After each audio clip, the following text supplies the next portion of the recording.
নমস্কার, কেমন আছেন সবাই? বাসন্তী রান্নাঘরে সব্বাইকে স্বাগত। সামনেই আসছে জামাই ষষ্ঠী। আর এইরকম যদি একটা জুসি, একটা নরম তুলতুলে মুখে দিলে একদম ক্রিমের মতো মিলিয়ে যাচ্ছে এবং এত কম মসলায় যে এইরকম একটা টেস্টি মাটন রেসিপি করা যায়, এটা বানানোর পরে কিংবা খাওয়ার পরে আপনার আগের সব মাটন রেসিপি সব ফেল হয়ে যাবে। এর স্বাদ এতটাই। আর এইরকম একটা মাটনের প্রিপারেশন খাওয়ার পরে জামাই বাবা জীবনের শাশুড়ি মায়ের প্রতি ভালোবাসা আরো 10 গুণ বেড়ে যাবে। আশা করি আপনাদের ভীষণ ভালো লাগবে। আর ভালো লাগলে অবশ্যই আমার পাশে থাকবেন। তাহলে চলুন শুরু করা যাক। প্রথমে এখানে নিয়ে নিয়েছি 700 গ্রাম মাটন। আর এটা কিন্তু রেয়াজি মাটন। কেননা এই তরকারিটা রেয়াজি মাটন হলেই কিন্তু বেশি টেস্টি হয়। কেননা চর্বিটা একটু বেশি থাকে। আর আপনারা চেষ্টা করবেন মাটনটা একটু চর্বিযুক্ত নিতে। এতে তরকারির স্বাদটা কিন্তু ভীষণ ভালো আসবে। আর এখানে নিয়ে নিয়েছি 4খানা মিডিয়াম সাইজের পেঁয়াজ এবং কিছু কাঁচা লঙ্কা। প্রথমে পেঁয়াজগুলো কেটে নেব লম্বা করে। এত অল্প মশলায় এত সুস্বাদু একটা মাটনের রেসিপি আপনি নিজে হাতে না করলে এটা বুঝতেই পারবেন না যে তরকারিটার এতটাই স্বাদ। এবার এক এক করে পেঁয়াজগুলো সব কেটে নেব। এখানে 4টে পেঁয়াজই যথেষ্ট, এর বেশি আর দেবো না। এবার লঙ্কাগুলো কেটে নেব, লম্বা করে চিড়ে নেব। আর নিয়ে নেব ছোট সাইজের 2খানা টমেটো। কাটাকাটির পর্ব আমাদের শেষ। এবার একটা প্রেসার কুকারের মধ্যে মাংসগুলো দিয়ে দেবো। আর এখানে গ্যাস বাঁচানোর জন্য আমি প্রেসার কুকারটা ব্যবহার করেছি। এবার তার সাথে টমেটো, পেঁয়াজ আর লঙ্কাটা এখন দেবো না, দিয়ে দেবো 2খানা তেজপাতা আর কিছু দেবো গোটা মশলা। কী কী নিচ্ছি সেটা একবার দেখিয়ে দিই। নিয়ে নিলাম 2টো এলাচ, নিয়ে নিলাম অল্প একটুখানি গোটা গোলমরিচ, একটা নিয়ে নিলাম বড় এলাচ, নিয়ে নিলাম সামান্য একটুখানি জয়িত্রীর ফুল, কয়েকটা লং এবং কাবাব চিনি। এবার সব মশলাগুলো একসঙ্গে দিয়ে এবার দিয়ে দেবো হাফ চামচের একটু বেশি লবণ, এই 1 চামচ মতো। এবার এটাকে ভালো করে মাখিয়ে নিতে হবে যাতে সব মশলা এবং লবণটা মাংসের সাথে খুব ভালোভাবে মিশে যায়। এবার মাখা হয়ে গেলে হাফ বাটি জল দিয়ে দেবো। বেশি জল দেবো না, কেননা মাংস থেকে এবং পেঁয়াজ থেকে জল ছাড়বে। এবার জল দেওয়ার পরে প্রেসার কুকারের ঢাকনাটা আটকে এবার গ্যাসটা জ্বালিয়ে নিলাম। এবার গ্যাসে বসিয়ে দেবো। এটা হতে থাক, ততক্ষণে একটা মশলা করে নেবো। একটা মিক্সিং জারে নিয়ে নিলাম খানিকটা আদা এবং নিয়ে নেবো খানিকটা রসুন। অল্প একটুখানি জল দিয়ে এটা একটা ফাইন পেস্ট বানিয়ে নেবো। আর এই রান্নায় বিশেষত্ব হলো এখানে কোনো ধনে গুঁড়ো কিংবা জিরে গুঁড়ো ব্যবহার হবে না। মশলা আমাদের রেডি হয়ে গেছে। আর এদিকে প্রেসার কুকারটাও কিন্তু সিটি পড়ে গেছে। 2খানা সিটি দেওয়ার পরে এটা মোটামুটি 10 মিনিট আরও রান্না করে এটাকে ঠান্ডা হতে দেবো। এবার একটা নিয়ে নিলাম গন্ধরাজ লেবু। এবার এখান থেকে 4 ফালি লেবু আমরা কেটে নেব। বেশি লেবু দিলে কিন্তু তেতো হয়ে যাবে, ওই জন্য পাতলা করে 4টে স্লাইসই কিন্তু যথেষ্ট, এর বেশি কোনোভাবেই দেওয়া যাবে না। আর নিয়ে নিলাম এখানে 250 টক দই। এটা দোকানের টক দই, আপনারা সেখানে চাইলে ঘরের টক দইও ব্যবহার করতে পারেন। এবার টক দইটাকে ভালো করে বিট করে নেব এবং বিটটা খুব ভালোভাবে করতে হবে। আর এদিকে প্রেসার কুকারটাও কিন্তু ঠান্ডা হয়ে গেছে। এবার দেখে নিই। এবার মাংসগুলো কিন্তু এমনভাবে সেদ্ধ করতে হবে যাতে কোনোভাবে ওভার কুক না হয়ে যায় কিংবা কাঁচাও না থাকে। মাংসগুলো ঠিক এরকম গোটা গোটা থাকে, আবার সেদ্ধও যাতে হয়ে যায় সেদিকে কিন্তু খেয়াল রাখতে হবে। এবারে বসিয়ে দিলাম একটা কড়াই। এবার কড়াইতে খানিকটা দিয়ে দিলাম সর্ষের তেল। পুরো রান্নাটাই আমি সর্ষের তেলে করব, আপনারা চাইলে সেখানে সাদা তেলও ব্যবহার করতে পারেন। তেল গরম হয়ে গেলে দিয়ে দিলাম 2টো শুকনো লঙ্কা এবং একটা তেজপাতা। এবার ভালো করে এটাকে ভেজে নিতে হবে 1 মিনিট মতো। এবার ভালোভাবে ভাজা হয়ে গেলে দিয়ে দেবো আদা রসুনের পেস্টটা। এবার আদা রসুনটা যাতে নিচে না লেগে যায় ওই জন্য বাটিটা ধুয়ে একটুখানি জল দিয়ে দেবো। আর এটা কষাতে হবে এমনভাবে যাতে কোনোভাবে এটা বেশি ভাজা ভাজা না হয়ে যায় এবং কালারটাও যাতে চেঞ্জ না হয়ে যায় সেদিকে খেয়াল রাখতে হবে। এবার গ্যাসের ফ্লেম লো টু মিডিয়াম করে এটাকে ভালো করে কষিয়ে নিতে হবে। আর আজকে আমার ভিডিওটা আপনি কোথায় থেকে দেখছেন সেটা অবশ্যই কমেন্ট সেকশানে জানাবেন। এটা ভালোভাবে কষানো হয়ে গেছে, দেখে বুঝতেই পারছেন।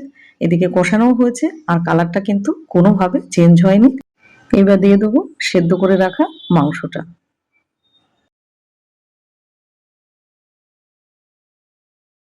এবার মাংসটা দেওয়া হয়ে গেলে গ্যাসের ফ্লেম বাড়িয়ে দেবো, হাই করে দেবো এবার মোটামুটি 7 থেকে 8 মিনিট এটাকে হাই ফ্লেমে রান্না করে নিতে হবে, যতক্ষণ না ঝোলটা একটুখানি শুকিয়ে যাচ্ছে।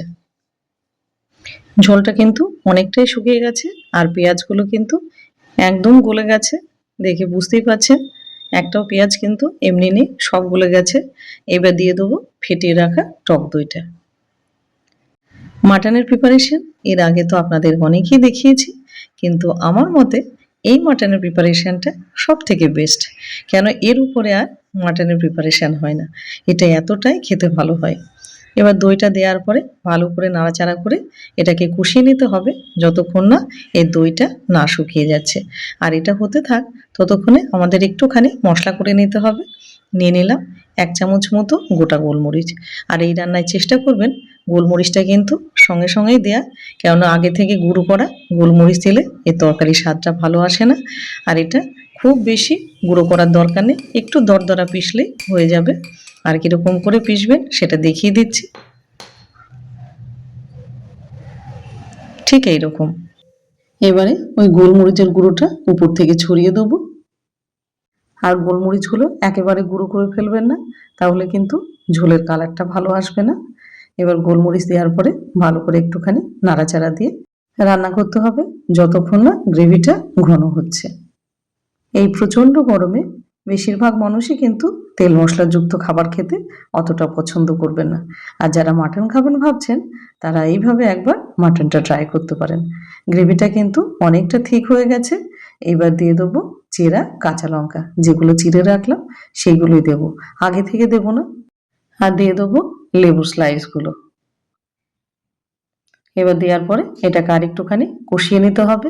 এবার এটা কখন হয়ে গেছে বুঝবেন, এটা পুরোপুরি কিন্তু চর্বি থেকে পুরো তেলটা রিলিজ করে দেবে, তখনই জানবেন যে এটা হয়ে গেছে। আর যতক্ষণ না ওইরকম একটা টেক্সচার না আসছে ততক্ষণ কিন্তু এটাকে কষিয়ে যেতে হবে। এটা আরেকটুখানি হবে, তেল কিন্তু ছাড়তে শুরু করে দিয়েছে অলরেডি। এবার দিয়ে দেবো একটুখানি জুলিয়ান কাট জিঞ্জার, আর দিয়ে দেবো অল্প একটুখানি ফ্রেশ ধনেপাতা। বেশি দেওয়ার দরকার নেই, একটুখানি দিলেই হবে। এবার সবগুলো একত্রে দিয়ে একটুখানি নাড়াচাড়া করব যাতে ভালো করে মিশে যায়। আর তেল কিন্তু ছাড়তে শুরু করলে এটা হালকাভাবে নিচে একটু লেগে লেগেও যাবে, এটা বারে বারে তখন একটু নেড়ে দিতে হবে। আর তরকারির গন্ধে পুরো ঘরটা ম করছে, এতটাই খেতে ভালো হয় যে আপনার একবার খেলে আপনার এটা বারবারই খেতে ইচ্ছা করবে। আর এই প্রিপারেশনটায় যেহেতু গ্রেভি একদম কম থাকে ওই জন্য লবণটা একেবারে বেশি দেবেন না। আমার মনে হলো আর একটুখানি লাগবে, ওই জন্য 1/2 চামচ লবণ আমি আরও অ্যাড করলাম। এবার লবণটাকে ভালো করে মিশিয়ে নিতে হবে। এবারে দিয়ে দেবো 1/4 চামচ মতো গরম মশলার গুঁড়ো। এবার গরম মশলার গুঁড়ো দেওয়ার পরে আর একটুখানি এটা নাড়াচাড়া করে নিতে হবে যাতে গরম মশলার গুঁড়োটা খুব ভালোভাবে মিশে যায়। আর এই মাংসটা রান্নার পরে এমন জুসি এবং নরম হয় যে মুখে দেওয়ার পরে আপনি জাস্ট একবার বলবেন আহা, এটা জাস্ট স্বর্গীয়। এবার তেলটা কিন্তু পুরোপুরি ছেড়ে দিতে শুরু করেছে। আর কতখানি তেলটা ছাড়ছে সেটা একবার দেখিয়ে দিচ্ছি। এটা কিন্তু যে ফ্যাটটা মেল্ট হয়েছে সেই ফ্যাটটা দেখুন। ঠিক যখন এইরকম পর্যায়ে আসবে তখন জানতে হবে আপনার রান্নাটা এবার কমপ্লিট হলো। যতক্ষণ এরকম পর্যায়ে না আসবে ততক্ষণ কিন্তু এটাকে কুক করেই যেতে হবে। গ্যাসটা অফ করে দিলাম। এবার পরিবেশন করে দিন ভাতের সাথে কিংবা বিরিয়ানির সাথে কিংবা পোলাওয়ের সাথে। আর এটা কিন্তু বাটার নানের সাথেও ভীষণ যায়। আর উপর থেকে একটু লেবু স্লাইস আর হালকা করে ধনেপাতা দিয়ে গার্নিশিং করলে হয়ে যাবে সুস্বাদু নামকিন গোস্ত। তাহলে ভিডিওটা আপনাদের কেমন লাগলো? আশা করি আপনাদের ভীষণ ভীষণ ভালো লেগেছে। এত স্বল্প মশলায় এত দুর্দান্ত স্বাদের একটা মাটন রেসিপি আপনাদের সামনে এই জামাই ষষ্ঠীর আগে হাজির করলাম। ভিডিও যদি ভালো লেগে থাকে তাহলে অবশ্যই চ্যানেলটাকে সাবস্ক্রাইব করে, আর হ্যাঁ, সুন্দর করে একটা কমেন্ট, একটা লাইক আর শেয়ার করতে ভুলবেন না। তাহলে আজ আসি, ভালো থাকবেন।